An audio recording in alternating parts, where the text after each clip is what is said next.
నటసింహం Nandamuri Balakrishna box office లెక్కలే వేరు. ఇప్పుడు గోపీచంద్ మలినేని దర్శకత్వంలో తెరకెక్కుతున్న ఎన్బీకే 111 సినిమాతో మరో సెన్సేషనల్ క్రియేట్ చేయబోతున్నారు.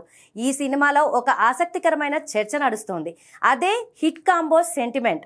ఇప్పటికే ఈ ప్రాజెక్ట్లో నయనతార పేరు ఖరారు కాగా, లేటెస్ట్ సమాచారం ప్రకారం భగవత్ కేసరి బ్యూటీ కాజల్ అగర్వాల్ కూడా జాయిన్ కాబోతుందట.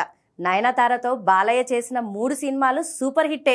అటు కాజల్తో చేసిన సినిమా కూడా బ్లాక్ బస్టరే. మరి నయనతార ప్లేస్ లో కాజల్ వస్తుందా లేక ఇద్దరు హీరోయిన్లు నటిస్తారా అన్నది ఇప్పుడు సస్పెన్స్ గా మారింది. ఈ సినిమాలో బాలయ్య మహారాజుగా పవర్ఫుల్ డ్యూయల్ రోల్లో కనిపిస్తున్నాడట. తమన్ అదిరిపోయే మ్యూజిక్ అందిస్తున్నారు. అఖండ వీరసింహారెడ్డి వంటి హిట్లను ఇచ్చిన తమన్ బాలయ్య కాంబో రిపీట్ కావడం ఫ్యాన్స్ లో పూనకాలు తెప్పిస్తోంది. మొత్తానికి బాలయ్య తనకి కలిసొచ్చిన టీంతోనే భారీ బడ్జెట్ తో ఈ యాక్షన్ ఎంటర్టైన్మెంట్ ను ప్లాన్ చేశారు. మరి ఈ సినిమాతో బాలయ్య బాక్స్ ఆఫీస్ వద్ద ఏ రేంజ్ రికార్డు క్రియేట్ చేస్తారో చూడాలి.